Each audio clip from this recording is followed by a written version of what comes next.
Assalamualaikum warahmatullahi wabarakatuh.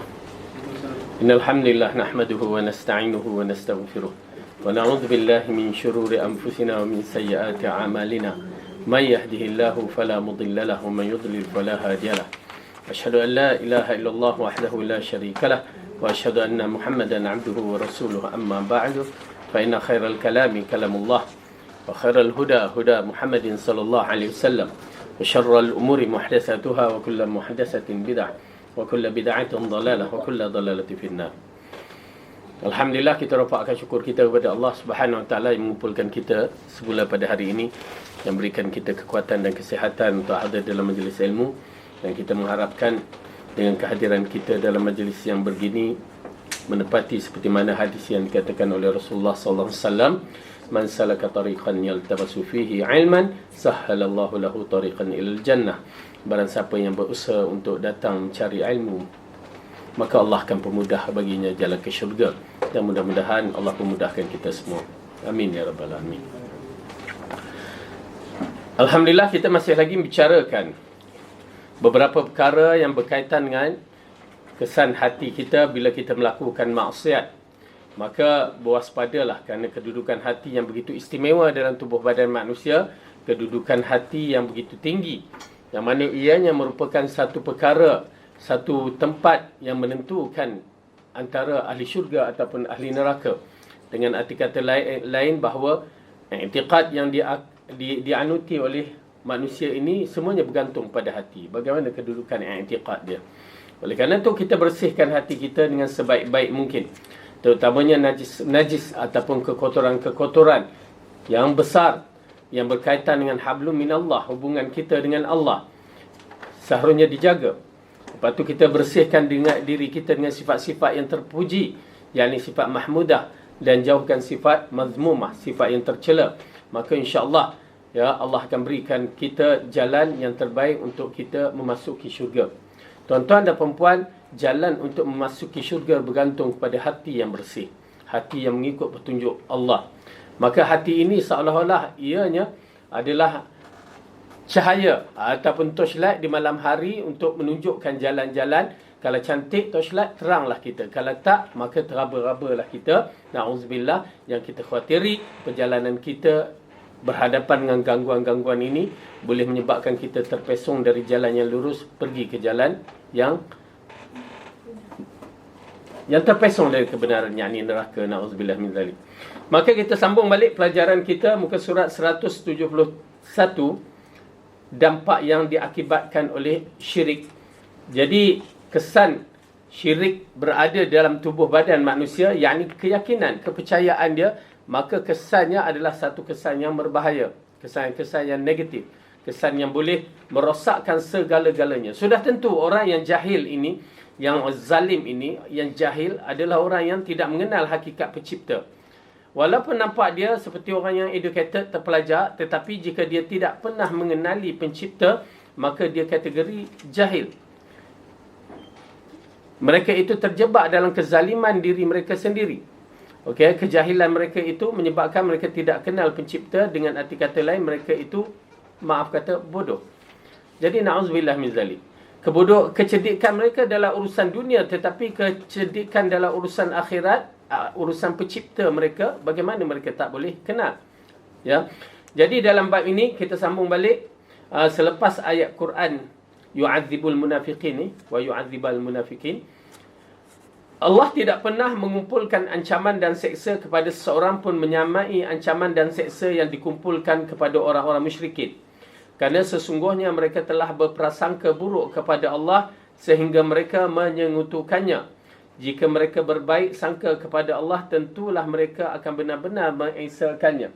Dengan arti kata lain, wajib kita mengenali pencipta kita dengan sebaik-baik yang mungkin. Bukan sekadar mengenali, keimanan itu mestilah mendalam. Keimanan mestilah mendalam. Bagaimana nak mendalamkan keimanan kita? Mesti dipaksakan diri kita. Kena paksa. Jangan dimanjakan.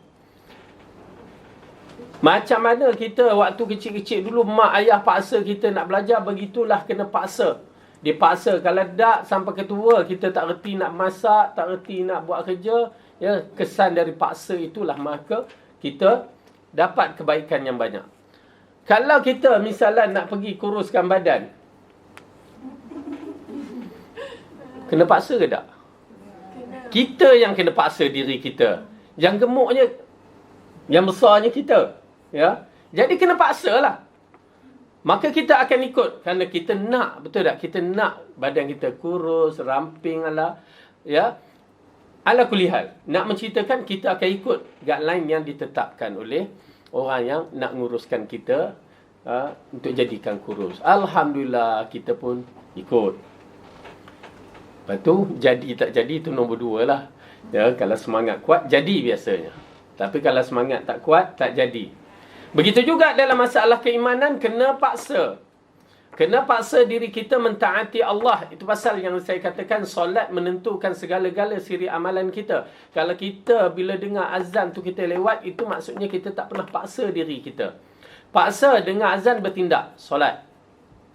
Paksa bila dengar satu kebaikan itu bertindak, apa yang boleh kita lakukan. Paksa bila ingat Allah itu ada perasaan takut. Perasaan takut perlu ada ditanam, ya. Perasaan takut perlu ditanam. Ya, perasaan tak takut pun perlu ditanam dalam urusan-urusan dunia ini. Bayangkan kalau kita tak pernah menanam perasaan takut kepada Allah, macam mana bila dengar nama Allah tu, bagaimana perasaan kita. Paksa ada perasaan sedikit. Cuba paksa. Okay? Barulah akan datang segala-galanya. Orang munafik ini, ya, diceritakan dalam bab ini ayat wa yu'adzibal munafiqin. Mereka ini, itu pasal mereka bila beribadat menunjuk-nunjuk kepada manusia. Bila lepas je beribadat, duduk di rumah, mereka takkan lakukan solat sunat ke, bertahajud ke apa, takkan. Kenapa? Jiwa mereka tak pernah yakin kepada Allah. Oleh kerana tu, tuan-tuan dan perempuan, alhamdulillah kalau kita ni ada lagi ya semangat untuk solat tahajud, ya. Kerana ianya satu persoalan persendirian. Sifat-sifat orang mukmin. Sifat-sifat orang mukmin, dia beramal, ya, senyap-senyap. Di antara amalan mereka adalah amalan yang senyap-senyap. Jadi mereka duduk di rumah bertahajud tengah malam. Tak ada siapa yang tahu. Family tahu tak apalah, tak jadi masalah. Tetapi tak ada siapa yang tahu. Kenapa? Itu menunjukkan mereka tu mukmin, yakin kepada Allah, yakin kewujudan hari akhirat. Itu yang kita nak. Tetapi kalau sifat orang munafik, memang dia tidak akan mengingati Allah melainkan sikit. Itu pun sikit pun tak ikhlas. Jadi, tuan-tuan dan perempuan, hati kita ini perlu dipaksa. Perlu dipaksa, perlu dipaksa. Baik. Oleh karenanya Allah mengkhabarkan tentang orang-orang musyrik itu bahawa mereka tidak menghormati Allah dengan perhormatan semestinya dalam 3 ayat Al-Quran. Ya. Mereka ini tidak meletakkan Allah pada tempat yang betul. Wa ma qadarullaha haqqa qadri. Mereka tidak meletakkan, memuji Allah ataupun mengagungkan Allah seperti mana yang diarahkan. Yang disebutkan dalam surah Al-An'am, surah Al-Hajj dan surah Az-Zumar. Yang menceritakan bahawa kedudukan orang musyrikin tidak pernah meletakkan Allah pada tempat yang betul. Sehingga mereka letakkan Allah itu, ya, dengan sifat-sifat yang na'udzubillah min zalik. Sampai bila disebutkan Ar-Rahman. Siapa Ar-Rahman? Kami tak kenal. Na'udzubillah. Sampai di hari perjanjian Hudaybiyah, Rasulullah letak Bismillahirrahmanirrahim. Siapa Ar-Rahman? Kami tak kenal. Ya, begitu sekali. Orang kafir musyrikin. Okey. Lepas tu bila mereka meletak, mereka ini sama juga macam ahli kitab sikit sebanyak. Ahli kitab meletakkan sifat-sifat Allah yang tidak layak diletaknya. Na'udzubillah. Dan berlaku juga pada umat Muhammad ini di kalangan golongan-golongan yang cuba mentakwilkan ayat-ayat Al-Quran. Bila Allah katakan dia Ar-Rahmanu ala arsyistawa, Allah bersemayam di atas arash, dia cuba nak mentakwilkan, meletakkan sifat Allah yang tak layak. Tuan-tuan dan perempuan, Rasulullah SAW adalah lelaki yang agung ini menerima wahyu. Dia faham apa yang Allah berikan. Dan dia tidak pernah berbicara tentang perkara ini melainkan dengan keimanan. Tiba-tiba kita umat akhir zaman ini berbicara. Na'udzubillah. 3 kurun yang afdal tidak pernah membicarakan sifat-sifat Allah melainkan had yang telah ditetapkan oleh syarak tanpa mentakwil dia, tanpa mentakifkan, ya, dengan bentuk-bentuk yang tidak pernah diajar oleh Allah dan Rasul. Itu pasal basic kita seperti mana yang Allah katakan dalam surah Al-Baqarah, fa in amanu bimithli ma amantum bihi faqad ihtadaw. Jika mereka itu beriman seperti mana kamu Muhammad beriman dan para sahabat beriman, mereka akan mendapat petunjuk. Dan kita beriman seperti mana Allah arahkan melalui lisan Rasulullah sallallahu alaihi wasallam. Jangan kita ambil jalan lain. Tuan-tuan dan puan-puan, takut sangat-sangat. Kenapa? Bila hari kematian kita ini, akidah kita tak clear, masalah ketauhidan kita tak clear, masalah besar. Ya, bak kata orang kalau SPM tu BM fail. Semua subjek tak laku. Ya. Dia jadi macam itulah keadaan akidah kita. Kalau akidah tak clear, masalah tauhid tak clear, segala-galanya akan tak clear. La ilaha illallah. Fitnah. Ya, oleh kerana itu menuntutlah ilmu ya secara betul. Baik. Bagaimana mungkin bisa menghormati Allah dengan penghormatan yang semestinya yang telah menjadikan untuknya tandingan dan sekutu yang ia cintai, ia takuti, ia harapkan dan ia merendah diri kepadanya kerana takut dari kemurkaan dan menginginkan redanya. Yakni, bagaimana mereka boleh menyamakan Allah dengan makhluk-makhluk dengan mengharapkan bantuan, ya, bertawassul dengan cara-cara yang tak betul, ya, kepada makhluk-makhluk. Allah, itulah mereka tak letak Allah tu yang sebenar-benarnya. Allah, Tuhan, la ilaha illallah. Bila kita sebut kalimah Allah tu, dah kita letakkan Allah itu maha hebat, maha agung, maha segala-gala kemuncak kebaikan dimiliki oleh Allah. Itu dalam jiwa kita ni. Bila sebut kalimah Allah, lain. Tu pasal tuan-tuan dan perempuan, tak sama kita menyebut kalimah Allah, orang kafir menyebut kalimah Allah. Yang dulu jadi isu sedikit kan. Kalimah Allah tidak dibenarkan tu. Memang tak sama orang kafir menyebut Allah dengan kita menyebut Allah. Orang Kristian menyebut Allah dengan kita menyebut Allah lain. Orang Kristian menyebut Allah dengan konsep Trinity dia. Kita menyebut Allah Tuhan yang Maha Esa. Dah tak sama. Orang Yahudi bila menyebut Allah dengan takwilan-takwilan dia. Tangan Allah terikatlah, dikata Allah kedekutlah. Ya, lepas tu apa lagi yang disebutkan? Kita menyebut Allah lain. Kita beriman dengan Allah. Dalam kalangan orang Islam pun sendiri dah lain. Bila kita sebut kalimah Allah, mereka sebut kalimah Allah, ajaran-ajaran sesat yang menyebut kalimah Allah dengan kefahaman takwilnya, menyamakan Allah dengan makhluk, menafikan sifat Allah, dah itu pun lain. Lain, tuan-tuan dan puan-puan. Bagaimana Allah itu jadi perbahasan yang begitu dahsyat, sedangkan dia Tuhan yang wajib diimani. Baik. Allah berfirman, A'udzubillahi minasyaitanirrajim. Dalam surah Baqarah ayat 165. Okey. Ayat 165. Wa minan nasi man yattakhidhu min dunillahi andadan yuhibbunahum ka hubbillah. Ya. Ayat tu ayat situ kalau disambungkan, walladzina amanu ashaddu hubban lillah. Kalau sambungan tu. Okey. Dan di antara manusia ada orang-orang yang menyembahkan tandingan-tandingan selain Allah. Mereka mencintainya sebagaimana mereka mencintai Allah. Sambung ayat tu. Orang-orang mukmin amat mencintai Allah. Okey. Jadi, dalam ayat ni menceritakan orang-orang yang tidak beriman, orang-orang musyrik ni, dia cinta, dalam urusan cinta ini pun, dia termasuk dalam masalah tauhid. Oleh kerana itu, cinta kena berlapik kerana Allah. Bila cinta selain daripada kerana Allah, maka dia akan mendatangkan fitnah. Ujian yang besar, yang mana sehingga orang-orang kafir Quraisy menyintai berhala mereka seperti mana mereka menyintai Allah. Ya, na'udzubillah. Berhala dicintai selain daripada bersama dengan sifat mencintai Allah. Akhirnya dia membawa kepada kesesatan yang nyata. Na'udzubillah. Baik. Dan Allah berfirman dalam surah Al-An'am ayat pertama. Bismillahirrahmanirrahim. Alhamdulillahilladzi khalaqas samawati wal arda wa ja'aladh dhulumati wan nur. Thumma alladhina kafaru bi rabbihim ya'dilun. Segala puji bagi Allah yang telah menciptakan langit dan bumi dan mengadakan gelap dan terang. Namun orang-orang kafir menyekutukan sesuatu dengan Tuhan mereka. Okey. Ayat ni agak memang cantik apabila Allah meletakkan permulaan mukaddimah dengan ucapan segala puji milik Allah yang telah menjadikan 7 petala langit dan bumi dan menjadikan kegelapan dan cahaya. Ya, nak menceritakan ini di antara perkara yang tak mungkin manusia boleh mencipta kejadian yang begini. Langit dan bumi. Memang manusia tak boleh cipta. Tara Allah katakan, kamu ciptalah seekor lalat.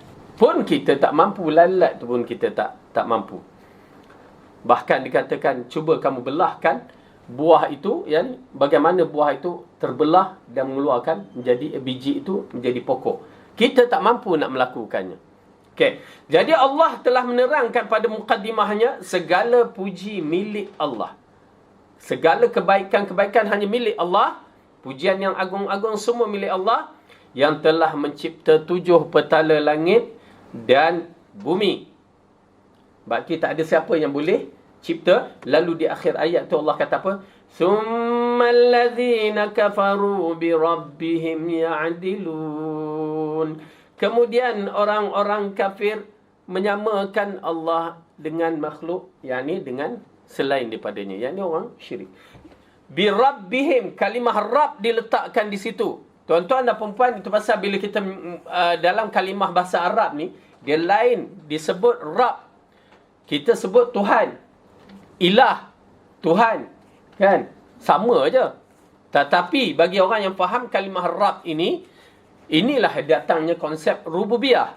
Yang difahamkan apakah dia rububiyah. Alhamdulillahi Rabbil Alamin. Ya, kita baca tu, kita tahu bahawa Allah telah meletakkan kalimah Rabb. Dialah Tuhan yang maha hebat, maha agung, maha segala kemuncak kehebatan milik dia. Itu dia kalimah Rabb. Menghidup, memati, mentadbir alam dan segala-gala kehebatan pada kalimah Rabb. Adapun kalimah ilah dari sudut pengabdian kita. Kita mengabdikan diri semata-mata kerana Allah. Itu pasal pernah kita dengar Syuraim baru baca Alhamdulillah Rabbil Alamin dah menangis. Ya, kerana dia faham, dia menerangkan kalimah Rabb. Tak nafi kalau sebelum tu ada ayat-ayat yang lain. Tetapi bila sampai kalimah Alhamdulillah Rabbil Alamin, terasa keagungan Tuhan kita tu. Ya. Itu nak hidupkan dalam kefahaman kita waktu solat tu. Penting sangat. Kalau kita faham dengan keyakinan kalimah Rabb itu, memang solat kita akan bertambah khusyuk. Seolah-olah Raja sudah berada di depan kita. Ya, Raja yang agung tu ada di depan kita. Bagaimana ya? Kalau Raja yang agung ada di depan kita, excitednya berbagai-bagai lah. Seronok. Ya. Kalau di dunia, kalau boleh nak, ada orang tangkap gambar. Kan? Artinya mereka menyekutukan Allah dalam hal ibadah, cinta dan pengagungan. Dan itulah penyamaan yang diakui oleh orang-orang musyrik antara Allah dengan Tuhan-Tuhan mereka. Dia sama. Cinta Allah, cinta siapa nama? Cinta Tuhan-Tuhan mereka. Cinta. Itu di antara masalah itulah. Bila berdoa pada Allah, berdoa pada yang lain selain daripada Allah. Doa, subhanallah, bila kita teringat orang sekarang ni ya, yang terpengaruh dengan golongan-golongan yang sesat ni, bila pergi ke kubur mula berdoa kat kubur, na'udzubillah min zalik. Macam mana ya kita nak kata? Dah tahu orang tu mati. Oleh kerana tu budaya kubur ini telah ditutup oleh Rasulullah sallallahu alaihi wasallam sebelum wafat baginda. Ya. Jangan kamu mengangkat aku seperti mengangkat Isa ibnu Maryam, dikatakan. Lepas tu dia katakan Allah melaknati Yahudi dan Nasrani kerana mengambil kubur para nabi mereka sebagai tempat peribadatan. tapi menjadi pula kepada masyarakat kita. Tengok kubur disembah, walaupun nampak bunyi bukan disembah, kerana konsep sembah kita tu besar, peribadatan kita tu besar. Kita pergi berdoa kepada ahli kubur, kepada meminta pertolongan dari ahli kubur, itu pun kita kategori menyembah ilah dia. Maka syirik. La ilaha illallah. Ada satu kubur di Mesir, ya, satu kubur bila dibongkar, apa dalam dia? Bukan mayat. Ya, tidak didapati walaupun satu tulang mayat. Dapat kepala kerbau. Digunakan kerana masyarakat itu suka kepada kubur, maka dipergunakan. Orang tu pergunakan. Adalah cerita-cerita dia. Ya, tuan-tuan dan perempuan, fitnah. Allah jadikan ini sebagai fitnah yang besar kepada kita. Ya. Kubur tu bila dengar daripada radio tu di Mesir tu, ya, bila dibongkar dikatakan hanya kepala kerbau yang ada. Tak ada pun tulang-tulang manusia ni apa semua. Tetapi ianya diiktikad oleh masyarakat itu, di situ adalah kubur wali-wali. Na'udzubillah min zalik. La haula wala quwwata illa billah. Okey. Artinya mereka menyekutukan Allah dalam hal ibadah, cinta dan pegangan, dan itulah penyamaan yang diakui oleh orang-orang musyrik antara Allah dengan Tuhan-Tuhan mereka.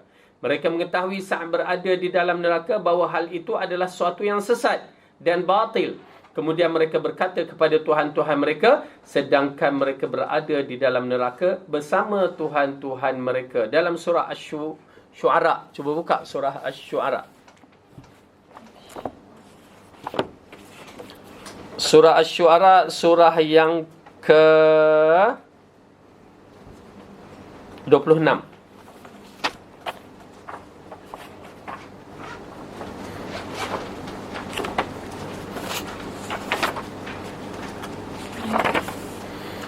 Okey, ayat yang ke 97, 98.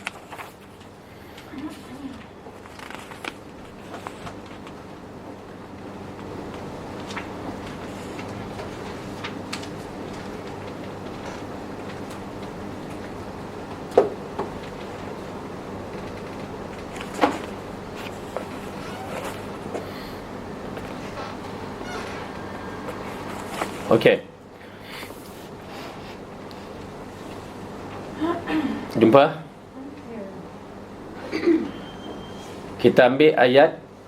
Sebenarnya ayat ni panjang. Kita ambil qalu fiha. Okey, ambil 96 lah. 95. A'udzu billahi minasy syaithanir rajim. 95 وجنود إبليس أجمعون قالوا وهم فيها يختصمون تالله إن كنا لفي ضلال مبين إذ نسويكم برب العالمين. Dan bala tentera iblis semuanya, mereka berkata sedangkan mereka bertengkar di dalam neraka, demi Allah sesungguhnya kita dahulu di dunia dalam kesesatan yang nyata, kerana kita menyamakan kamu dengan Tuhan semesta alam. Okey, ini dia. Orang-orang kafir, ya, orang-orang musyrikin yang terpengaruh dengan pujukan iblis, mereka menyesal di akhirat kelak. Tuan-tuan dan perempuan, menyesal di akhirat kelak. La haula wala quwwata illa billah. Kenapa tidak menyesal di dunia? Ya, ini ujian bagi kita yang tak pernah melihat hari akhirat. Tuan-tuan dan perempuan, kita berdiri di atas iman. Hari akhirat memang kita takkan nampak, tetapi iman kita nampak. Oleh kerana itu menyesal adalah urusan di dunia yang terbaik. Menyesal akhirat memang pada hari akhirat nanti hari penyesalan. Semua akan menyesal. Hatta orang yang beramal ibadat pun menyesal. Kerana apa? Kenapa aku tak tambahkan amalan aku? Kenapa aku tak buat begitu begini? Bila dia tengok amalan yang dibuat itu sedikit rupanya, dia menyesal. Oleh kerana itu, sampai pada hari tersebut semua akan menyesal dan mengakui kedudukan di dunia ini, mereka rugi. Jadi di sini, apabila mereka ditipu oleh tentera-tentera iblis, lalu mereka menyembah berhala, lalu mereka mengatakan, dan dikatakan mereka, mana 95. Dan bala tentera iblis semuanya, mereka berkata sedangkan mereka bertengkar di dalam neraka, demi Allah sesungguhnya kita dahulu di dunia dalam kesesatan yang nyata, kerana kita menyamakan kamu dengan Tuhan semesta alam. Yakni menyamakan berhala-berhala dengan Tuhan semesta alam. Na'udzubillah. Ya, na'udzubillah min zalik. Secara akal kita pun tengok anak patung tu, kita tengok anak patung kan, tak boleh buat apa-apa, kita yang bentuk kan. Lepas tu kita buat patung besar-besar berhala tu kan, apa yang boleh dia buat? Dari segi akal memang, dari segi logik pun tak boleh buat apa-apa. Itu pula yang disembah. Na'udzubillah. Pergi kepada pokok, situ dipuja. Pergi kepada kubur, yang mayat tu kita yang tanam, lepas tu kita minta pertolongan. Dia nak tanam diri dia pun tak boleh. Lepas tu datang kita minta pertolongan. Walaupun siapa sekalipun, tak boleh. Itu pasal macam isu Al-Arqam. Ya. Siapa dia? Syari Muhammad kan. Syari Muhammad tu, pengikutnya memuji sampai sekarang. Mereka memuja Syari Muhammad. Saya pernah bertemu dengan, dah kita cerita dulu, bertemu dengan grup yang dihantar balik daripada Tanah Arab tu, daripada Saudi tu. Bila dikatakan, saya bertemu dengan orang perempuan, ya, Kak, tak percaya Ustaz Syari Muhammad, kita tak panggil lah Syari tu, panggil Ustaz lah kan, lapik sikit. Ustaz Syari Muhammad tu dah mati. Ya, dia tak percaya. Tak percaya. Mereka tak percaya keadaan Syari Muhammad itu dah mati. Bahkan mereka mengatakan dia mengembara di alam lain. Oleh kerana tu, kefahaman mereka, i'tiqad mereka, ya, kalau nak minta bantuan, serulah Syari Muhammad, panggil, dia akan datang bantu. Syirik, ya, clear syirik. Na'udzubillah. Dan kehebatan mereka sekarang ini atas nama Global Ikhwan, ya, menggunakan kekuatan ekonomi mencari pengaruh sekarang. Dia mencari pengaruh balik, ya. Itu masalah dia, ya. Bila dah ada orang Islam, jadi macam itu pula kan. Kalau tak, memanglah. Ya, masih. Walaupun Umujah dah tak ada, ya, Syari Muhammad tak ada, adalah yang jahat-jahat sikit tu, yang mencari idea nak jaga kuasa dia tu, nak luaskan pengaruh. Ya, na'udzubillah min zalik. Berarti bila memuja, saya teringat dulu zaman saya pun, yalah, kita kecil-kecil nak cari Islam, Arkam kan, pergi kat sini umur 15 tahun dah sampai dah Sungai Pecala tu, ya, ikut khemah ibadah dia. Jumpalah kawan-kawan yang mana tu, mereka kata, kami tengok bulan tu, kadang-kadang nampak muka Syari Muhammad. Oh boy, muka dia nampak kat situ.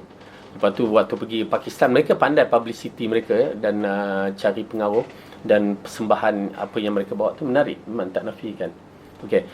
Lepas tu sampai di Pakistan, waktu ada isu-isu yang hangat tu, rasanya Syari Muhammad kena tangkap ke apa yang dia lari ke ni. Mereka kata kami dah bersedia untuk berhadapan, ya, kami boleh ambil tasbih, lontar jadi bom. Dia buat cerita kartun dia tu lah. Ala kulihal nak menceritakan keadaan global ikhwan sekarang ini adalah golongan-golongan daripada Arqam yang bahaya. Na'udzubillah min zalik. Okey, baik. Kita masuk balik. Dalam ayat ini menceritakan bahawa golongan-golongan yang menyembah berhala ini, okey, dalam siri perjalanan liku-liku menuju syurga tu di alam akhirat, golongan-golongan musyrikin, penyembah-penyembah berhala ni, selepas di al-mizan, selepas timbangan, maka mereka itu terus dibawa ke dalam neraka mengikut Tuhan-Tuhan mereka. Mereka mengikut Tuhan-Tuhan mereka. Kalau sembah api, maka mereka ikut api ke neraka. Kalau sembah pokok, sembah batu, sembah berhala, semua ikut Tuhan-Tuhan mereka sehingga mereka diseksakan dalam neraka. Kecuali bagi mereka yang menyembah Isa. Takkanlah Isa pergi ke neraka. Ya, mereka akan mengikut hawa nafsu mereka ke neraka. Iaitu kedudukan ahli-ahli orang-orang musyrikin. Okay, semua lepas je mizan masuk neraka. Mereka tak melalui macam mana orang Islam yang akan pergi ke titian sirat. Ya, kerana titian sirat itu adalah tapisan untuk orang-orang yang ada iman sahaja. Yang merangkak-merangkak, semua akan dapat masuk syurga. Tetapi yang tak melintasi titian itu, seperti orang munafik, semua akan masuk neraka. Dan orang yang kafir pun masuk neraka mengikut Tuhan-Tuhan mereka. Dan menjadi maklum mereka tidaklah menyamakan Tuhan-Tuhan dengan Allah dalam hal zat, sifat dan perbuatan. Mereka juga tidak berkata bahawa Tuhan-Tuhan mereka yang mencipta langit dan bumi, yang menghidupkan dan mematikan. Tetapi mereka menyamakan Tuhan-Tuhan itu dengan Allah dalam hal kecintaan, pengagungan dan ibadah. Seperti yang kita ketahui dari orang-orang musyrikin yang mengaku Islam. Ya, mereka kadang-kadang betul mereka tak mengatakan Tuhan yang mereka sembah tu yang mencipta. Ini berdalilkan dalam Al-Quran. Allah mengatakan wala in a'udzubillahi minasyaitonir rajim wala in sa'altahum man khalaqas samawati wal ard la yaqulunna Allah. Ya, jika kamu tanya kepada mereka siapa yang mencipta langit dan bumi, lalu mereka mengatakan Allah, ya, la yaqulunna Allah, mereka mengatakan Allah yang mencipta langit dan bumi. Habis kenapa yang lain-lain tu? Mereka pusing ke lain pula. Ada yang mengatakan kami jadikan berhala-berhala itu taqarrub supaya mereka menyampaikan doa kita kepada Allah. Sampaikan. Yakni tawassul. Ya, pergi jumpa berhala, wahai berhala sampaikan doa aku, kan? Ataupun pergi macam ke kubur syekh, wahai syekh, kita dengar disebut nyata, kita dengar. Golongan-golongan disebut, wahai syekh sampaikanlah doa kami kepada Allah. Itu tawassul lah tu. Ya. Sedangkan orang tu mati. Ya, orang tu mati. Na'udzubillah. Syar. Okey. Ada pun yang mengherankan lagi, mereka menuduh para ahli tauhid menjadikan sifat kurang para syekh, para nabi dan orang-orang soleh. Dosa mereka tidak lain kerana mengatakan bahawa para syekh, nabi-nabi dan orang-orang soleh itu adalah hamba yang tidak memiliki manfaat atau mudarat sedikit pun bagi diri mereka dan orang lain. Mereka tidak memberikan kematian, kehidupan atau kebangkitan. Serta mereka tidak dapat memberi syafaat kepada orang-orang yang menyembah mereka. Sesungguhnya Allah mengharamkan syafaat mereka itu terhadap para penyembahnya. Dan mereka tidak dapat memberi syafaat kepada para ahli tauhid kecuali setelah mendapatkan izin Allah. Mereka tidak memiliki suatu perkara pun, tetapi semua adalah milik Allah. Semua syafaat dan pertolongan adalah milik Allah. Tidak seorang pun dari makhluknya memiliki pertolongan dan syafaat. Okey, ini di antara intipati dalam masalah ketauhidan. Ya. Lalu mereka mempertikaikan bila bukan kita tak berselawat ke atas Nabi. Ya, orang-orang sunnah ni lah yang paling banyak berselawat ke atas Nabi kerana belajar hadis-hadis yang sahih. Ya, bila bicarakan hadis kita berselawat ke atas Nabi. Mereka menganggapkan kita ni membenci Rasulullah sallallahu alaihi wasallam disebabkan apa? Mengeluarkan hadis-hadis ni. Hadis sahih je boleh beramal, hadis dhaif tak boleh beramal. Hadis hadis palsu lagi tak boleh beramal. Mereka marah tu. Kalau boleh mereka nak semua atas nama hadis beramal. Tu pasal kadang-kadang penting juga kita memahami ilmu hadis. Ya, memahami ilmu hadis. Kita ni kalau orang bagi kita, okey, ni durian muda, ni durian mangkor pula bahasa Perak tu, mangkar. Okey, ni durian cantik. Ya. Tak mana kita pilih ke? Cantik lah kan. Durian yang baik lah. Kita takkan pilih tu. Kenapa tentang hadis, ini hadis palsu, ini hadis dhaif, ini hadis sahih. Apa salahnya semua kita ambil? Lepas tu nak beramal, mula beramal hadis dhaif, hadis palsu. Hadis sahih diketepikan. Boleh ke? Na'udzubillah. Rasulullah kata, man kadzaba alayya muta'ammidan falyatabawwa'u maq'adahu minan nar. Barang siapa yang menipu atas nama aku, siaplah tempat dia di neraka. Ni dia hadis palsu. Memang tempat neraka. Kalau kita katakan ini daripada Rasulullah. Kalau kita tahu. Kalau jahil lain cerita. Ya. Ini hadis palsu. Tak boleh beramal. Dia kata apa salahnya? Silap. Rasulullah bukan manusia biasa. Ya. Rasulullah. Kena jaga elok-elok. Barulah Islam ini kualiti. Hadis dhaif. Durian yang mangkar. Kita kata tak bagus, tak perlu. Hadis dhaif ni belum pasti sampai dari Rasulullah. Belum pasti, kan? Bila belum pasti, tak confirm, maksudnya kalau beramal belum tentu, memang tak ada pahala. Adalah perbahasan kalau dhaif ringan, ya, beramal dengan fadail amal. Tuan-tuan dan puan-puan, hadis sahih punya bertimbun, kita tak larat nak amal, tiba-tiba duk sibuk dengan hadis dhaif. Sayang. Ini kejahatan yang berlaku kepada orang-orang yang dipertanggungjawabkan oleh Allah. Yakni Allah berikan mereka ilmu agama, mereka menyeleweng, pusing ke situ ke situ. Ya. Ta'udzubillah. Bagaimana mereka boleh khianati Rasulullah sallallahu alaihi wasallam? Kita nakkan hadis-hadis sahih, hadis yang dibawa oleh Rasulullah yang sahih. Kerana itu tanda kita pertahankan Rasulullah. Kita jaga agama kita. Datang mereka campur belaka. Ya, na'udzubillah. Minta lindung kejahilan yang begitu. Ya. Okey. Kenapa? Kerana ianya datang daripada Allah. Hatta Rasulullah sendiri tidak berani untuk berkata-kata melainkan apa yang Allah arahkan. Rasulullah tak mampu memberi syafaat di akhirat kelak melainkan dengan izin Allah.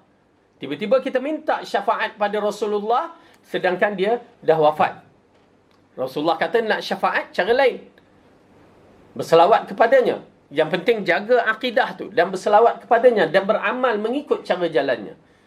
Datang kita terus, ya, gunakan wasilah-wasilah yang tak betul. Nauzubillah min dzalik. Syirik dan etis adalah terbangun dari prasangka buruk kepada Allah. Nauzubillah.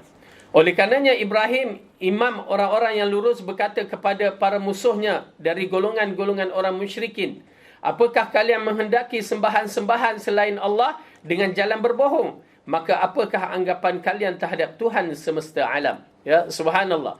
Ya, syirik dan etis ini adalah dua makhluk yang memang kedua-duanya berprasangka buruk kepada Allah. Itu pasal tuan-tuan dan puan-puan, apabila orang-orang yang berpegang Quran dan Sunnah ini tegas mengatakan mesti ikut Al-Quran dan As-Sunnah, maksudnya kita memastikan kita siqah kepada Allah. Apa yang Allah turun itu, apa yang Rasulullah bawa itu dah sempurna. Ya. Artinya kita siqah percaya kepada Allah, amalan yang Rasulullah bawa melalui hadis-hadis sahih itu telah sempurna. Al-yawma akmaltu lakum dinakum. Hari ini telah aku sempurnakan agama ini untuk kamu. Berarti dah sempurna.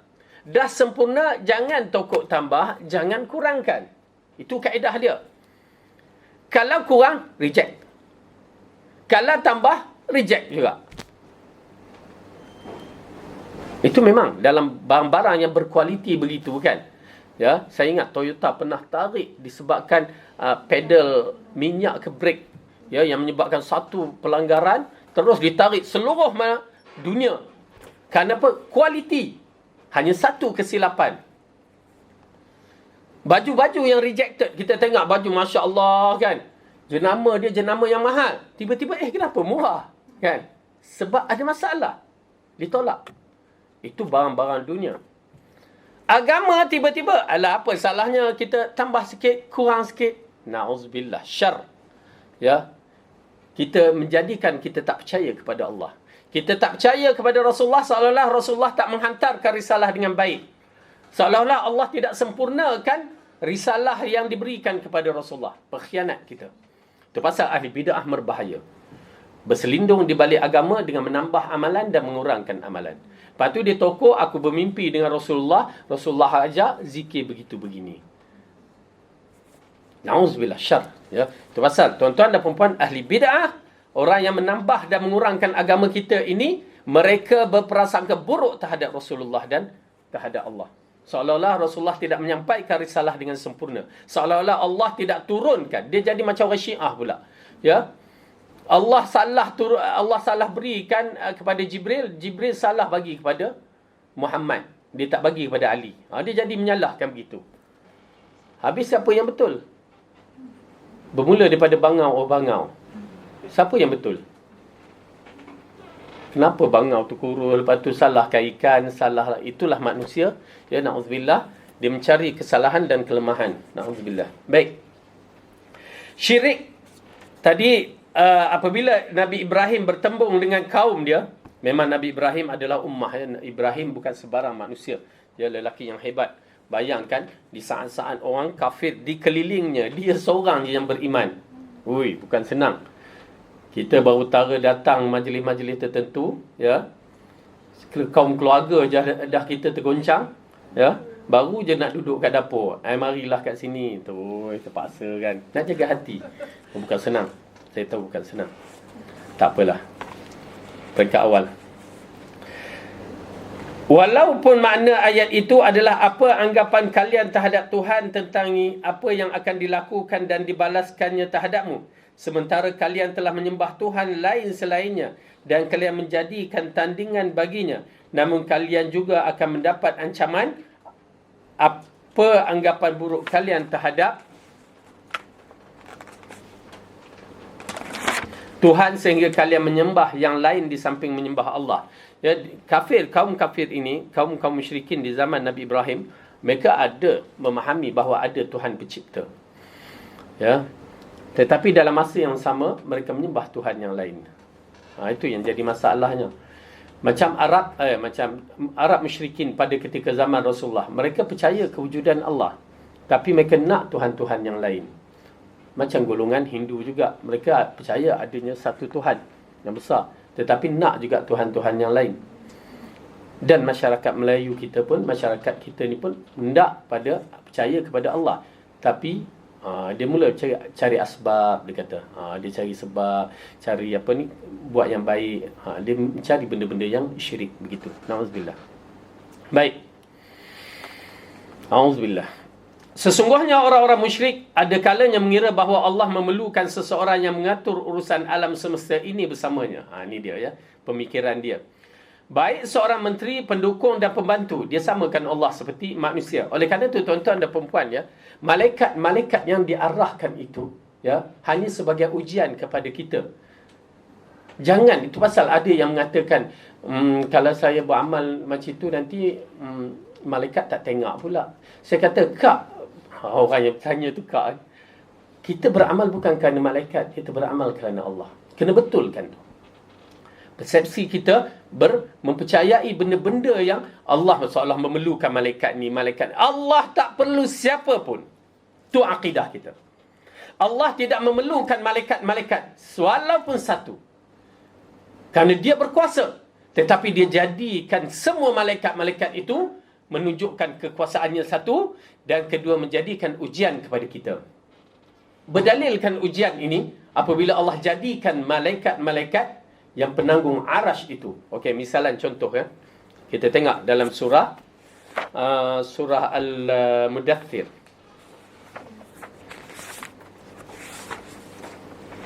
Yang menjaga neraka, satu bab. Jaga yang mikul arash pada hari kiamat, satu bab. Ini menjaga neraka. Okey, surah Al-Mudaththir. Surah yang ke-74,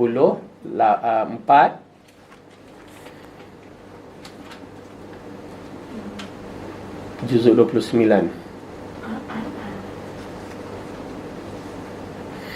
Ayat tak mana? Ayat, okey.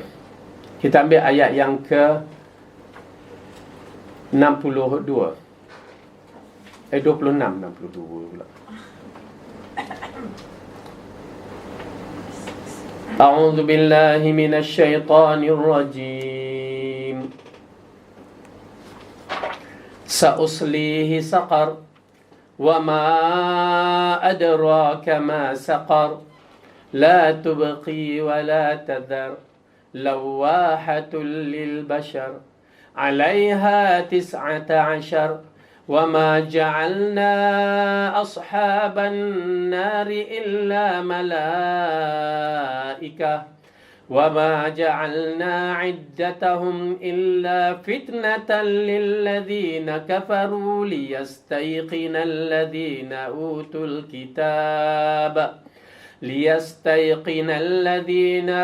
الكتاب ويزداد الذين آمنوا إيمانا ولا يرتاب الذين أوتوا الكتاب والمؤمنون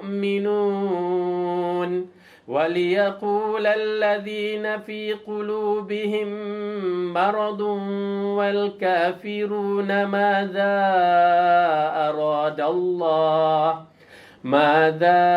أَرَادَ اللَّهُ بِهَذَا مَثَلًا كَذَلِكَ يُضِلُّ اللَّهُ مَن يَشَاءُ وَيَهْدِي مَن يَشَاءُ وَمَا يَعْلَمُ جُنُودَ رَبِّكَ إِلَّا هُوَ وَمَا هِيَ إِلَّا ذِكْرَى لِلْبَشَرِ.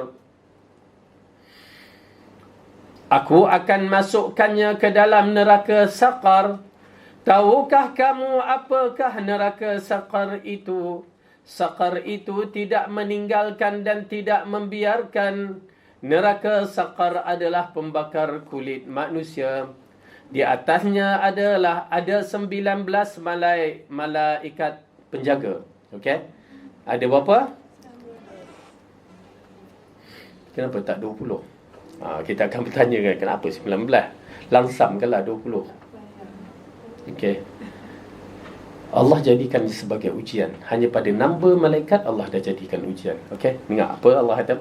Dan kami tidak jadikan penjaga neraka itu melainkan dari malaikat.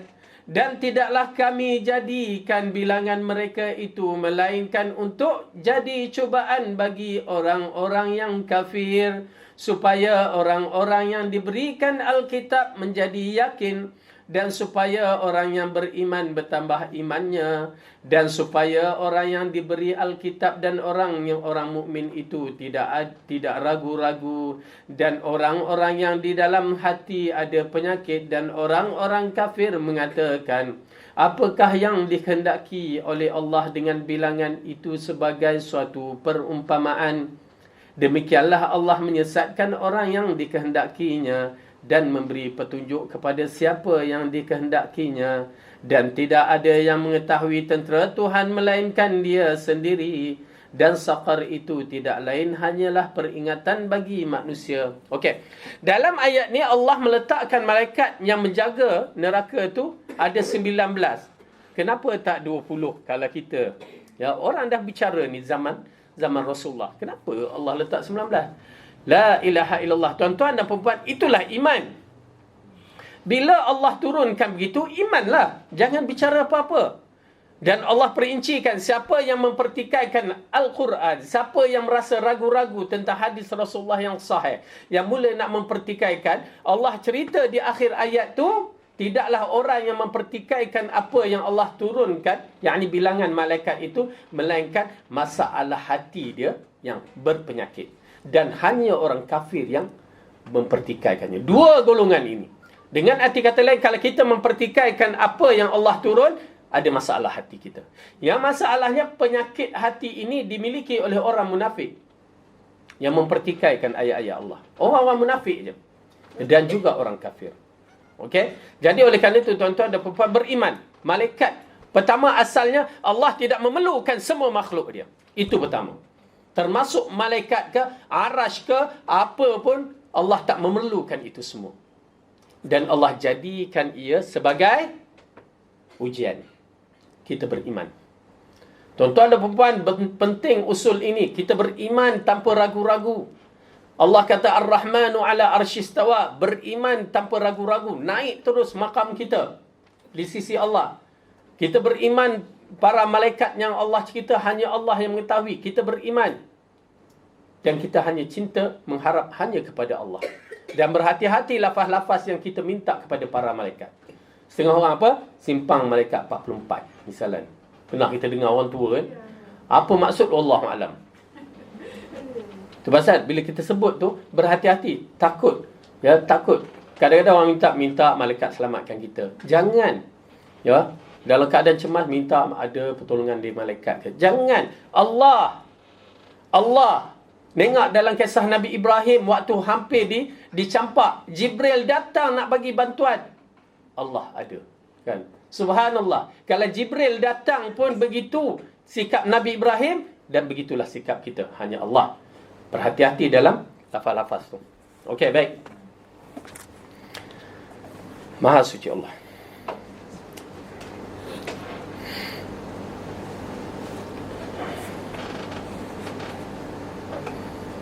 Kat mana dah lari dah. Okey. Ada kalanya orang musyrik itu mengira bahawa kekuasaan Allah akan sempurna dengan ditambah kekuasaan sekutunya. Itu fahaman dia. Macam kita, kalau kita sangka dengan ada malaikat barulah sempurna kerajaan Allah. Tak, salah. Atau bisa ia mengira bahawa Allah tidak mengetahui sehingga ada perantaraan yang memberitahu kepadanya. Pun salah. Ya, Allah mengetahui perkara yang gaib. Atau Allah tidak mengasihinya sehingga dia menjadikan perantaraan yang mengasihinya. Atau kerana Allah tidak melakukan apa yang diinginkan hamba-Nya sehingga ada yang menjadi penolong dan perantaraan di sisinya. Sebagaimana makhluk menjadikan perantaraan kepada makhluk yang lain, maka dia memerlukan diterima dan memerlukan diterimanya perantaraan tersebut kerana ia memerlukan dan menginginkan manfaat. Itu manusia yang memerlukan orang tengah, tetapi Allah tidak memerlukan. Dan kerana ingin memperbanyakkan dengannya atas sesuatu yang sedikit dan menjadi mulia dengannya setelah hina. Atau bahawa Allah tidak menerima doa-doa hamba-Nya sehingga mereka mencari perantaraan yang memohon bagi keperluan dan keperluan mereka. Sebagaimana yang terjadi pada raja-raja di dunia. Dan inilah asal dari kesyirikan makhluk. Makhluk menjadi syirik apabila dia buat persamaan. Itu yang kita nasihat. Ya, apabila kita nak berbicara persoalan gaib, jangan samakan dengan urusan dunia. Itu pasal jadi urusan orang dalam mati tu, dalam kubur tu, ya, jadi tersilap disebabkan kita samakan dengan urusan dunia. Orang kubur tengah orang kubur tunggu kita, orang kubur akan datang pada raya, lepas tu orang kubur berbagai-bagai yang menyebabkan kita buat perkara-perkara yang tidak sunnah. Pasal kita nak samakan. Mulalah orang duduk dekat kubur selama 40 hari. Ya, baca Quran supaya apa? Malaikat tak datang lagi kan? Dikatakan 7 langkah tu malaikat baru datang. Jadi penyelewengan dalam kefahaman kita. Ya, penyelewengan dalam kefahaman kita samakan alam gaib dengan alam yang nyata ni. Dan begitu juga dengan Allah kita tidak boleh sama. Dia persoalan gaib. Gaib kita hanya perlu iman. Tu je. Ya, seperti mana yang Rasulullah bawa, itulah. Tapi bila kita dah sama, raja dia perlu ada pembantu dia, ya, yang akan menyampaikan kalau kita nak jumpa raja mesti orang tengah, kan? Baru berdapat jumpa raja. Maka dia samakan rosaklah. Ya, sedangkan kita boleh direct dengan Allah Subhanahu Wa Taala terus, ya, direct hanya berdoa, mengadu, ya, insya-Allah. Atau orang musyrik itu mengira bahawa Allah tidak mendengar doanya kerana begitu jauhnya, sehingga ia perlu mengangkat perantaraan kepadanya. Atau mengirakan bahawa makhluk mempunyai hak atas Allah, sehingga ia bersumpah kepada Allah atas nama hak makhluk tersebut kepadanya. Lalu ia menjadikan makhluk tersebut sebagai perantaraan kepadanya. Ini di antara perkara-perkara yang berlaku kepada orang-orang yang mensyirikkan Allah, kebanyakan dari sudut doa. Ya, termasuk orang masyarakat kita. Sebagaimana kebanyakan orang menggunakan perantaraan orang-orang mulia dan yang tak mungkin dikalahkan untuk menghadapi orang-orang besar dan raja. Semua ini merupakan perlecehan terhadap rububiyah. Nampak tak? Perlecehan terhadap rububiyah. Maksudnya, apa dia? Memperlecehkan terhadap kehebatan Allah. Ini satu masalah. Itu pasal tuan-tuan dan puan-puan, kita ada had kita lah kan. Misalan, raja kita dulu yang maha mulia itu, dia ada hak dia. Tiba-tiba di kalangan manusia memperlecehkan dia. Ya, bahaya tu. Tidak beradab dengan raja kita. Ingat, kita akan mempertahankan raja kita. Walau apa pun, kenapa, selagi dia mempertahankan agama, kita akan mempertahankan dia. Ya, dia adalah simbol agama kita. Berbahaya. Maaf katalah. Ya, bukan masalah politik ke apa, tetapi itu dia. Konsep kita kena faham bahawa kita ada raja yang perlu ditaati dalam perkara ma'ruf dan perlu dipertahankan. Kerana benteng Islam di bumi kita ni raja. Bila orang mempermainkan raja, memperlekehkan raja, mengejek raja, berbahaya. Mereka tu biadab. Ya, perasaan kita bermarah. Maaf kata, bendera Malaysia diterbalikkan. Dia menghina sebuah satu kerajaan yang mana kerajaan ini, kerajaan Malaysia ini adalah satu kerajaan yang berhak menduduki tempat yang berpatutan. Tetapi bila diterbalikkan, saya sensitif sungguh dalam bab tu. Bukan apa, lambang tu, kita tengok lambang bendera tu ada bulan dan bintang. Kat mana dia ambil? Dari kerajaan apa? Osmaniyah, kerajaan Islam Osmaniyah. Berarti ada kaitan.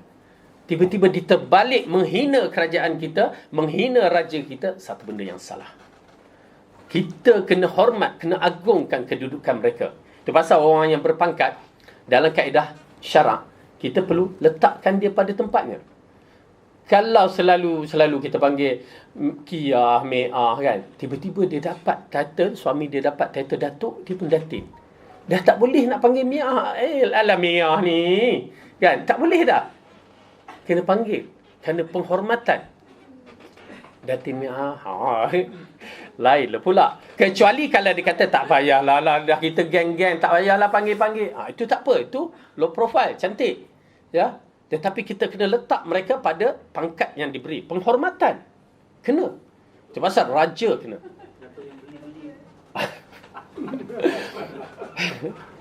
Ala kulihan nak menceritakan bahawa kedudukan mereka itu perlu dipanggil kerana itu yang mereka dapat sebagai penghormatan mereka. Kalau mereka tak nak, itu lain cerita. Yang ramai kita tengok, masya-Allah, low profile, tak perlu panggil lah ustaz, panggil biasa je. Okeylah, kita panggil biasa. Ya. Jadi penting. Kenapa? Kerana dalam bab Allah ini, dia rububiyah. Itu dia. Bila saya sebut kalimah rububiyah, dah faham dah. Ya? Berarti tak ada siapa yang boleh challenge. Tiba-tiba mereka ambil berhala tu sebagai challenge. Ambil orang tu, challenge kan kepada Allah. Samakan pula. Ya? Na'udzubillah. Maka rosak dalam kefahaman tu. Semua ini merupakan perlecehan. Melecehkan terhadap ketuhanan rububiyah Allah itu. Serta mencederai haknya. Faham ya? Boleh faham ya? Pasal saya dah membicarakan tentang rububiyah. Berarti mencederai haknya. Pengkhianatan. Bagi saya pengkhianatan. Seandainya yang terdapat pada orang musyrik itu hanya berupa kurangnya kecintaan mereka kepada Allah. Kurangnya ketakutan, pengharapan, tawakal dan penyerahannya kepadanya. Yang disebabkan oleh pembahagian antara Allah dengan orang-orang yang disekutukan dengannya.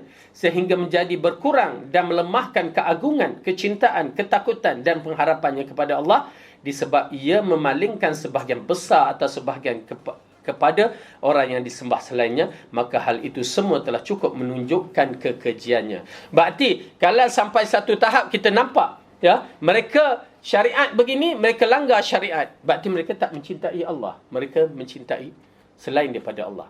Berarti itu orang tu jahat. Allah tetap begini, dia ada pilihan, orang tu jahat. Na'udzubillah. Ya, saya maaf bila bicara tentang Allah lain kan, pasal dia Tuhan. Subhanallah. Dia Allah.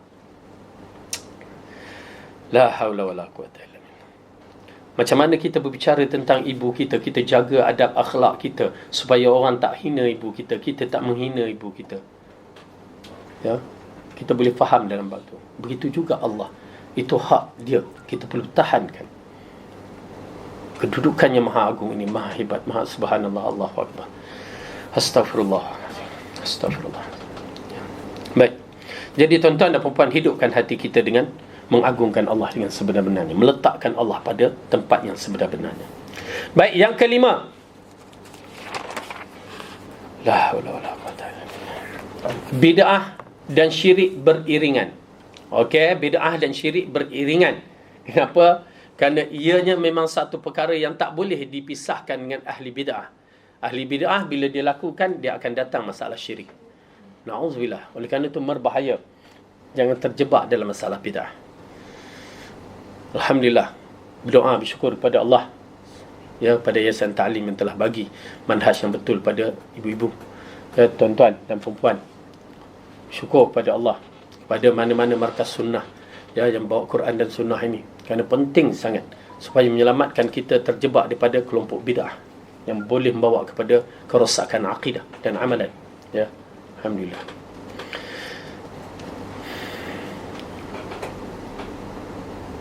Saya teringat pasal saya sebelum belajar agama dulu, macam itu juga terjebak dalam, saya masuk tarikat yang saya ceritakan. Subhanallah. Kalau tidaklah Allah bagi petunjuk untuk pergi ke Pakistan waktu itu, ya, pergi belajar Quran dan sunnah, mungkin tak faham juga. mungkin macam orang luar juga. Mungkin tantah saya pun berzikir, berjoget lagi, berdram pun. Nikmat petunjuk. Ya Allah ampunkan kedua ibu bapa saya, ya. Allah berikan rahmat pada dia. Dia bagi jalan untuk memahami Quran dan Sunnah. Pasal saya dah terjebak dengan Al-Arqam, dah terjebak dengan golongan tarikat, dah terjebak. Tapi hati itu masih lagi mencari, tak puas kan. Kebenaran kita rasa tak puas kan. Nak cari kerana kita mengkaji. Alhamdulillah akhirnya jumpa. Alhamdulillah. Itu yang kita pertahankan. Okey. Tak apa, tuan-tuan dan puan-puan, istilah lambat tu ada, tetapi jangan jadikan istilah lambat itu menyebabkan kita tak terus mencari. Terus cari kebenaran. Dan kalau bab Quran dan Sunnah, sini. Yang saya nampak di antaranya sini. Cari. Ya dapat. Terutamanya masalah tauhid, yang masalah akidah saya nampak. Masya Allah. Ya, dengan ada orang yang kuat mempertahankan. Masya Allah. Ya. Teruskan. Istiqamah dan bersabar. Bukan senang ni. Dan bersabar. Baik, nombor 5, bid'ah dan syirik beriringan. Syirik selalu disertai pelecehan terhadap Allah, dan pelecehan selalu menyertai syirik. Nampak tak? Kita memperlekehkan Allah, maka datanglah masalah syirik.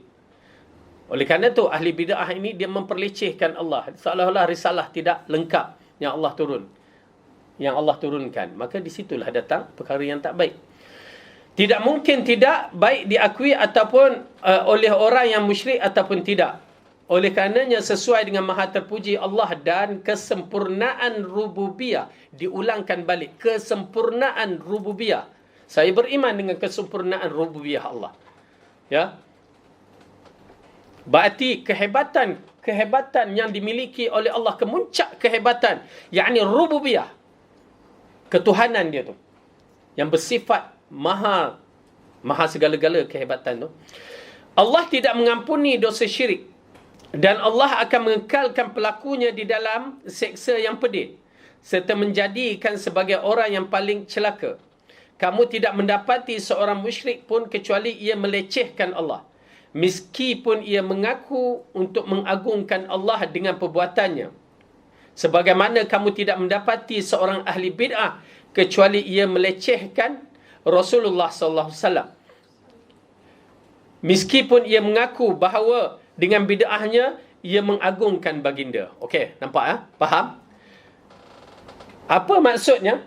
Okey, dibagi misal, ya. Apabila Rasulullah kata agama ini telah sempurna melalui firman Allah itu, lalu apa yang dia beramal, maka cukup dah. Apa yang disampaikan cukup dah. Yang kita ceritakan pada zaman Abdullah ibn Mas'ud yang masih hidup, yang Abu Hasan Sya'ri ziarah dia tu. Kelompok yang berzikir di dalam masjid tu. Yang tak dibuat oleh para sahabat. Kerana sahabat adalah celupan Rasulullah. Tak matinya Rasulullah, melainkan dia dah reda, Rasulullah telah meredai para sahabat dan Allah telah reda para sahabat. Dengan amalan-amalan yang mereka buat.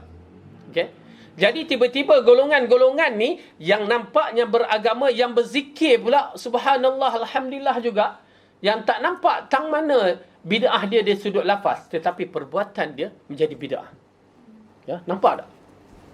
Yang paling penting apabila Abdullah ibnu Mas'ud mengatakan, kami tidak pernah buat di zaman Rasulullah seperti mana kamu buat. Ini adalah ukuran kita dalam bab agama.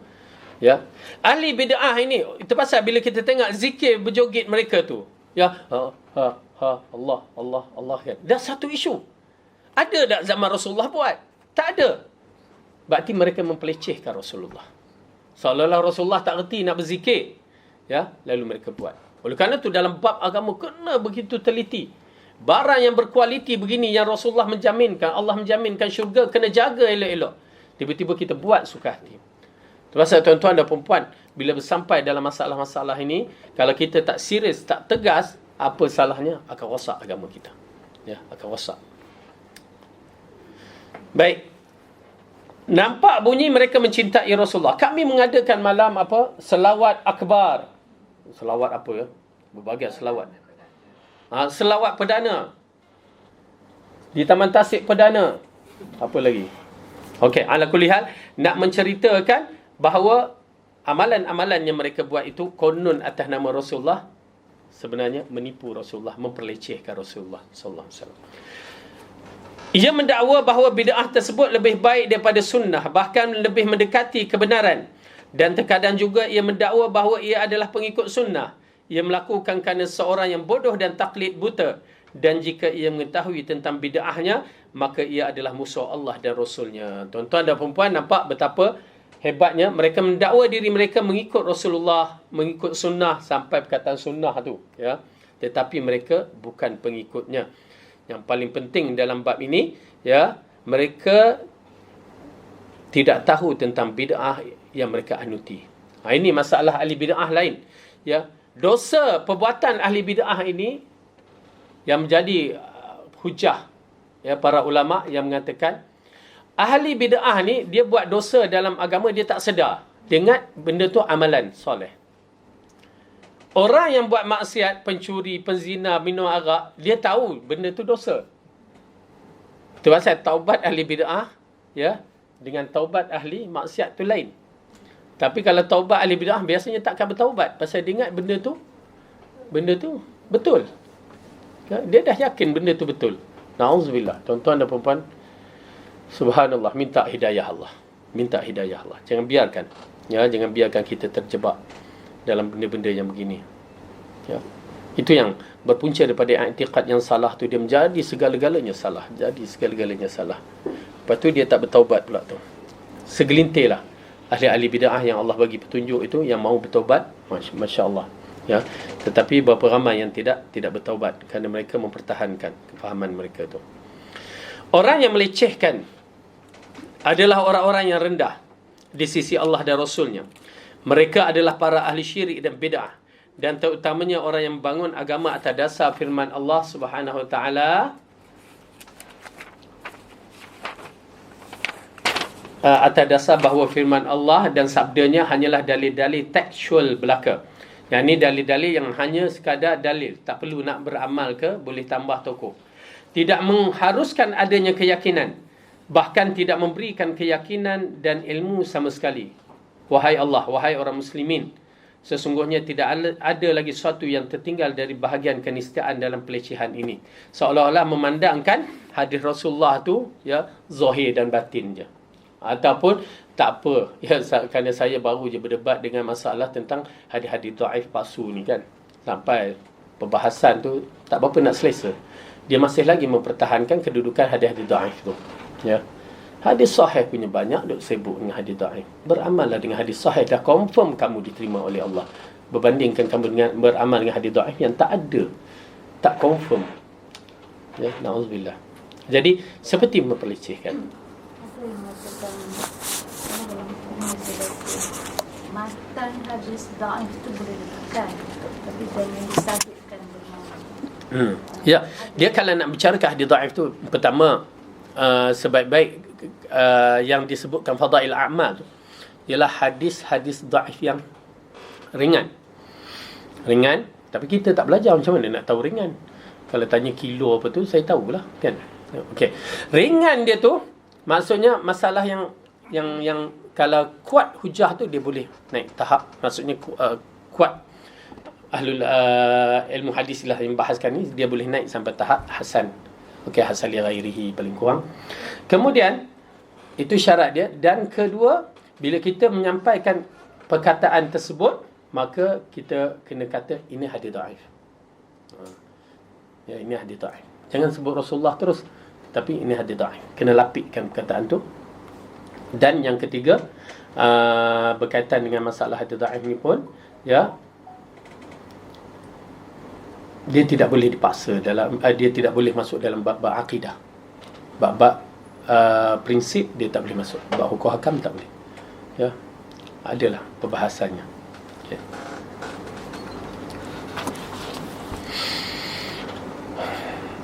Tapi dalam bab ini apabila mereka membicarakan ini dah sampai tahap ahli bid'ah, ya, hanya hukum itu hanya pada Al-Quran dan hadis. Dan lepas tu dia bagi pula hukum orang awam lain, hukum orang khusus lain.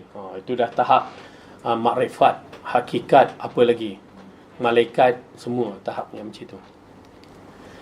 Baik. Demikian juga dengan orang-orang yang meniadakan sifat-sifat kesempurnaan Allah. Nampak tak? Tuan-tuan dan puan-puan, benda ni, masalah-masalah ni muncul pada masyarakat kita. Orang yang mempertikaikan dalam asma' wa sifat, ya, membicarakan sifat Allah itu dengan cara tak betul, sama juga dia mempertikaikan Allah. La ilaha illallah. Allah kata Ar-Rahmanu ala arsy istawa, dia bicarakan lain. Lepas tu dia kata, sebelum ada arasy Allah kat mana? Jahat tu. Kalimah jahat sebenarnya. Allah yang mengatakan kita beriman. Kalau tak ada pun, apa masalah awak? Allah lah tahu tempatnya. Kenapa? Allah yang mengatakan dalam Al-Quran. Jahat tu. Statement kufur yang boleh bawa kepada kekufuran. Ya. La ilaha illallah. Berbahaya. Itu belum lagi mentakwil. Allah kata, yadullahi fawqa aydihim. Tangan Allah itu di atas tangan mereka. Beriman.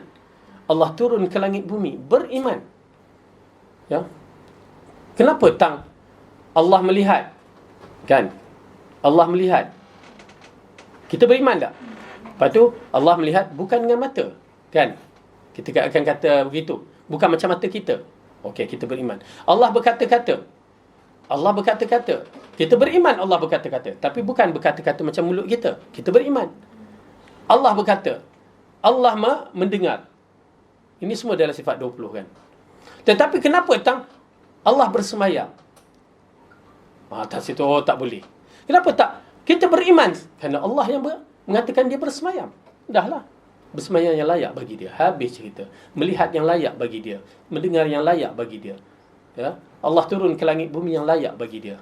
Habis masalah. Tetapi inilah golongan bid'ah yang akan menjadi salah apabila demikian juga dengan meniadakan sifat-sifat kesempurnaan Allah. Bila dia memusingkan, maka dia meniadakan sifat kesempurnaan Allah. Kerana menurut dugaan mereka, ditakutkan terjerumus pada masalah tashbih. Tashbih menyerupakan Allah dengan makhluk. Ya, dan tajsim, penggambaran secara jelas, yakni Allah punya jisim yang begini-begini, okey, akan zat Allah. Jadi mereka nak lari daripada masalah ini, mereka terjebak dalam masalah lain. Sesungguhnya mereka telah melecehkan Allah dengan sesuatu bertentangan dengan apa yang Allah sifatkan atas dirinya dari berbagai kesempurnaan.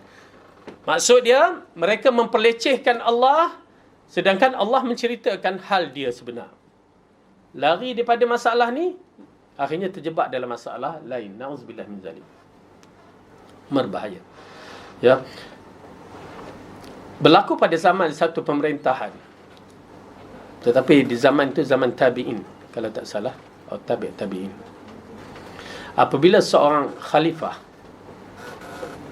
siapa ke nama dia, dah lupa dah. Saya bacakan khutbah itu pada Hari Raya Haji baru ni. Ya, Raya Haji. Kita tak boleh ke Mekah. Khutbah sendirilah kat sekolah tu. Okay. Jadi khutbah tu menceritakan seorang Amirul Mukminin telah menangkap, ya, seorang ulama jahat yang bernama Ja'd ibn Dirham. Ja'd ibn Dirham, yang mana dalam khutbah tu khalifah tu mengatakan, taqabbalallahu minna wa minkum. Allah menerima amalan kamu dan amalan aku, yang mana hari ini adalah hari korban. Lalu aku akan mengorbankan satu korban yang besar. Apa dia korban tu?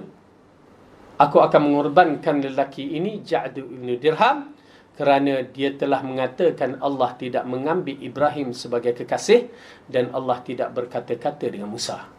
Oh, tu. Golongan ni muncul di zaman tu menafikan sifat Allah langsung. Sedangkan Allah mengatakan kallamallahu Musa taklima. Allah bercakap dengan Musa. Ya, percakapan. Bagaimana? Beriman je lah. Ya. Dan Allah mengambil Ibrahim sebagai kekasih. Dikata tak boleh. Manusia je yang boleh mengambil sebagai kekasih. Dia menafikan. Lalu Amirul Mukminin ini turun dari mimbar tu dan terus ambil Ja'd bin Dirham dan sembelih. Itu dalam peristiwa, ya, di antara kemenangan ahli sunnah apabila ahli bid'ah dihina begitu sekali. Okey, kerana mereka ini sampai ke puncak kufur. Ya, mereka kafir kepada sifat-sifat Allah. Oleh kerana itu mereka dihukum bunuh. Okey. Kemudian kesimpulannya adalah dua kelompok itu, ahli syirik dan bid'ah, adalah orang-orang yang benar melakukan perlecehan. Bahkan mereka adalah orang-orang yang paling besar pelecehannya. Setan telah memperdaya mereka sehingga mereka mengira bahawa pelecehan mereka ini itu merupakan kesempurnaan. Oleh kerana itu bid'ah disebut beriringan dengan syirik di dalam firman Allah Ta'ala dalam surah Al-A'raf. Okey, ini dia di antara gambaran yang Ibn Qayyim Al-Jauziyah terangkan bahawa bagaimana kedudukan bid'ah itu dikait rapat dengan masalah syirik. Ya. Ibn Qayyim, Masya Allah, ya, dia pernah terlibat dalam masalah ini. Terpaksa dia mahir. Ya, dia mahir dalam menentang ahli bid'ah. Begitu dahsyat sekali. Ibn Qayyim Al-Jauziyah rahimahullah rajulun azim. Ya, dia mempunyai kemahiran kerana dia pernah tenggelam sebentar dalam golongan ini sebelum dia mendapatkan petunjuk melalui Syekhul Islam Ibn Taymiyah. Okey, baik. Kita tengok ayat ini dalam surah Al-A'raf ayat yang ke-33. Surah yang ke-7.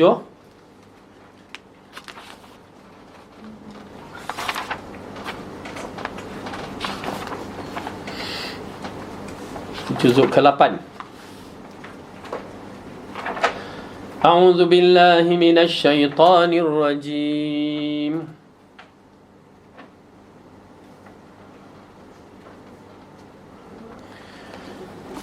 Qul innama harrama rabbi al-fawahisha ma dhahara minha wa ma batan والإثم والبغي بغير الحق وأن تشركوا بالله ما لم ينزل به سلطانا وأن تقولوا على الله ما لا تعلمون. Katakan Tuhanku hanya mengharamkan perbuatan keji, baik yang nampak ataupun yang tersembunyi, dan perbuatan dosa, melanggar hak manusia tanpa alasan yang benar, mengharamkan mempersekutukan Allah dengan sesuatu yang Allah tidak menurunkan hujah untuk itu, dan mengharamkan mengadakan terhadap Allah apa yang tidak kamu ketahui. Okey. Jadi dalam ayat ini mengisyaratkan kepada kita bahawa larangan-larangan itu adalah perbuatan bid'ah. Lepas tu Allah asingkan perbuatan syirik, ya, mengharamkan mempersekutukan Allah. Jadi Ibn Qayyim kaitkan, Tuhanku hanya mengharamkan perbuatan keji, baik yang nampak ataupun yang tersembunyi. Itu tak kira maksiat ke tak maksiat ataupun bid'ah, dan perbuatan dosa kemudian melanggarkan hak manusia tanpa alasan yang benar. Okey. Jadi itu semua termasuk di dalam persoalan bid'ah dan maksiat. Kemudian mengharamkan mempersekutukan Allah dengan sesuatu yang Allah tidak turunkan hujah. Ini dia. Ini masuk masalah syirik dan masalah bid'ah juga, dan mengharamkan mengada-adakan terhadap Allah apa yang tidak kamu ketahui. Ini dia paling besar, ya, mengada-ngadakan terhadap Allah. Dengan arti kata lain, ahli bid'ah dia mengada-ngadakan apa yang Allah tidak pernah arahkan. Okey. Jadi itu kedudukan mereka, ya, yang tercela. Nauzubillah min zalik.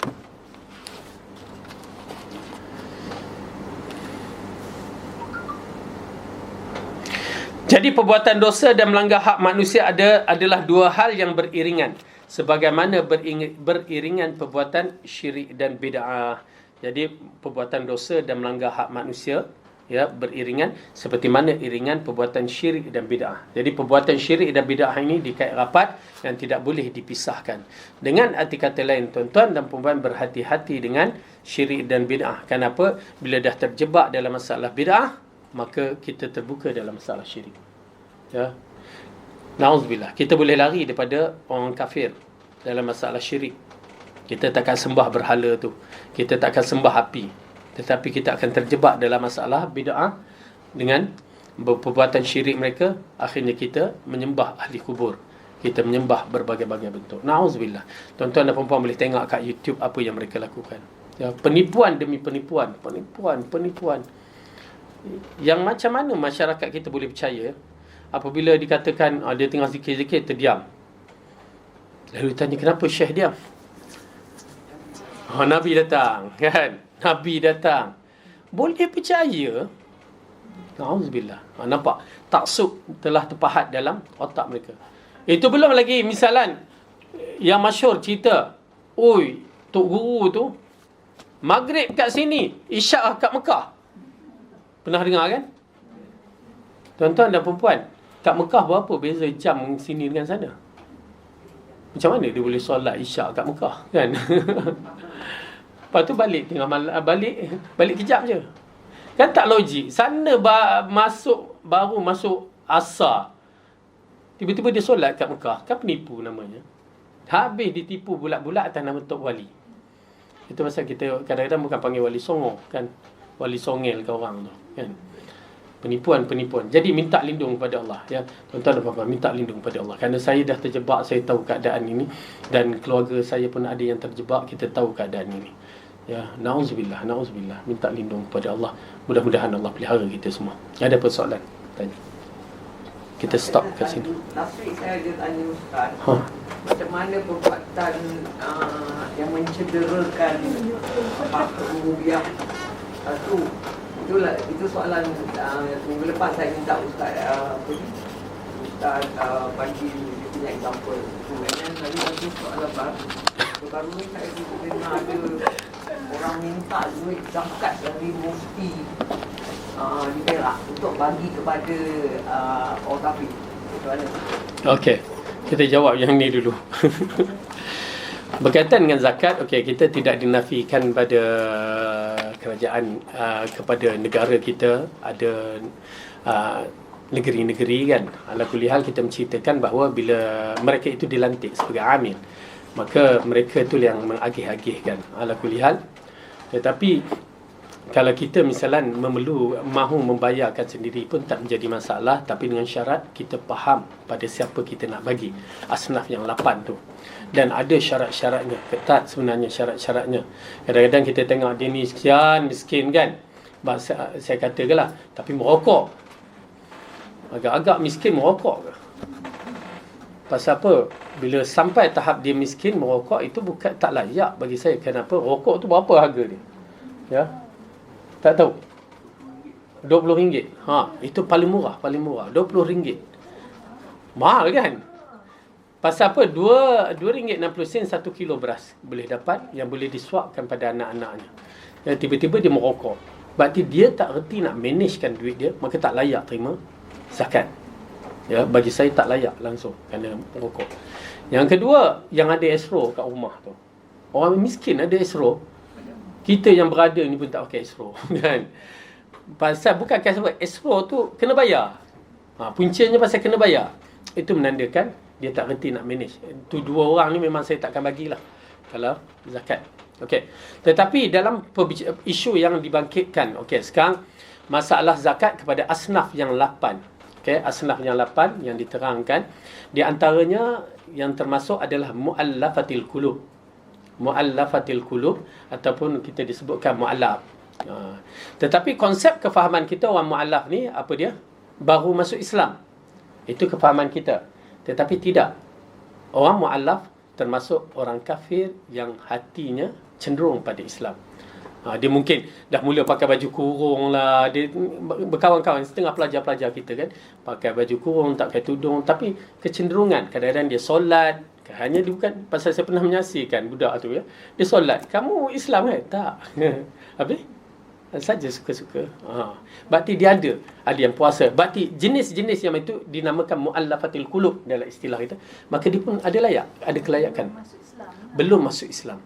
Jadi kalau yang diperbahaskan, yang dikatakan kafir dari sudut yang begitu, tak menjadi masalah. Tapi ingat, zakat itu adalah dakwah. Kita cuba dapatkan, maintainkan dia supaya sampai satu ketika dia masuk Islam. Itu yang paling penting. Tapi dia cenderung pada Islam, Masya Allah. Okey, jadi dua ni mu'allafatil qulub, orang yang baru masuk Islam. Yang kedua, orang yang nak masuk Islam ataupun lembut hati daripada Islam. Yang tu layak. Ada pun orang kafir yang duk perang-perang, duk melawan tu tak ada. Itu tak layak langsung duit zakat, pemberian zakat kepada mereka. Ya, tak layak langsung. Okey. Clear, ya? Yang satu. Yang kedua apa tadi? Lupa, saya tak check itu. Mencederakan sifat rububiyah Allah. Last week saya tanya Ustaz. Mencederakan sifat rububiyah Allah. Dah diterangkan tadi. Yang tadi itu itu dia, mencederakan. Ya, sifat rububiyah Allah dengan mempertikaikan, ya, itu maksudnya memperlecehkan. Yang Ibnu Qayyim Al-Jauziyah menerangkan memperlecehkan sifat rububiyah Allah tu sehingga mereka mengambil selain daripada Allah sebagai Tuhan. Ya, memperlecehkan. Pasal bila kita mengambil selain daripada tu, okey, kita ambil misalan. Okey, kita ambil misalan duri. Ini yang kita yang saya dengar-dengar tu kan. Okay. Itu tak anu sangat. Okey, kita ambil kisah orang Terengganu. Okey, orang Terengganu yang masyhur dengan ulit mayang diulit. Kenal kan? Tahu tak? Kak tahu ulit mayang diulit? Tak pernah. Oh. Okey, mereka ni orang yang pergi laut ni kan, pergi laut kadang-kadang bukan mabuk laut. Bukan mabuk laut. Dia pergi laut tu tiba-tiba dia kena rasuk kan. Dikatakan di sana dirasuk oleh jin-jin laut. Okey. Kalau kaedah kita pada Allah, minta pertolongan pada Allah. Okay? Tetapi agak kita macam mempertikaikan Allah tak akan mampu kan. Maka terjadilah kisah ulit mayang diulit. Apa dia ulit mayang diulit tu? Kak tak tahu, saya terangkan. Ulit mayang diulit ni, kalau kita dengar dia punya rhyme dia tu, apa seni kata lagu dia tu, ulit mayang diulit tu, sampai puteri dua berbaju serong kan, bersubang gading, apa semua tu, ya. Siapa puteri itu? Okey, dia sebut sampai puteri apa? Lupa dah. Okey. Itulah jin. Disebutkan puteri-puteri, itulah yang dikatakan hantu laut. Jin laut yang dikatakan. Jadi di akhir lagu tu dia sediakan makanan, sebenarnya mereka dah sedia makanan, lepas tu mereka campak ke dalam laut. Seolah mempertikaikan kerububiyah Allah, kemampuan Allah untuk menghilangkan segala-galanya. Itulah syirik. Ya, tu. Pada kuda kepang ada unsur syirik. Ada berapa lagi tarian-tarian asli kita tu ada unsur syirik. Di Perak yang tarian yang ya, la haula wala quwwata illa billah. Saya pergi waktu form 5 tu, saya kena panggil tu. Dia pajak main tu pula. Dia tu di mana syirik? Dia ada. Dia sampai satu tahap kita cucuk tak rasa apa-apa. Dia ada, yalah kena rasuk kan. Dia bila kena rasuk tu berarti puja jin lah tu. Ya. Wayang kulit tak kan? Wayang kulit dia rasanya kalau ada pemujaan dah, ada tak puja? Ada. Sebelum wayang kulit tu dia ada proses pemujaan. Ada rasa. Tapi wayang kulit kalau ikutkan berasal daripada, pasal kalau ikut cerita Ramayana apa semua tu unsur Hindu. Kan? Tapi kalau tak ada unsur-unsur tu, tak apalah. Ya, wayang kulit mula-mula gambar apa Ramayana ke apa Malinggam ke apa tu, tukar Upin Ipin kan. Okeylah. Tak ada masalah lah. Jangan ada unsur pemujaan, kita nampak tak kena. Wallah. Dulu dia asap. Dia asap tu kan. Kulit-kulit tu. Saya tengok dalam klip video kuda kepang ada. Dia unsur-unsur begitu. Ya, Kak. Tai Chi. Saya tak belajar Tai Chi. Jadi tak tahu. Lai Chi tahu. Okey. Cuma yang saya tahu misalnya silat gayung. Okey, siapa yang nak ni boleh. Saya pernah belajar silat gayung dulu. Tetapi dalam sebelum silat gayung tu dia ada bacaan-bacaan dia. Saya agak tak selesa. Bila saya dah faham tu saya tak selesa. Kerana dia berbentuk pemujaan Panglima Hitam, Panglima Harimau Berantai. Tang situ saya tak berapa nak setuju. Tapi gaya-gaya silat buah satu buah apa sampai tu, okey, itu tak apa lagi. Yang mandi minyak, saya tak sampai lagi. Tapi nak menceritakan tentang bacaan doa. Tapi wallahualam, Tai Chi, Kung Fu, rasanya tak ada bacaan-bacaan, tak ada. Dia banyak pada gaya gerakan kan. Okey, tak apa. Kalau banyak gerakan tak apa. Jangan sumo dah. Ya? Pasal sumo masalah pakaian dia. Okey, kita berhenti kat sini. Wallahualam bisawab. Yang baik itu datang daripada Allah, salah silap dari saya sendiri. Aku qauli hadza wa astaghfirullah li wa lakum. Assalamualaikum warahmatullahi wabarakatuh.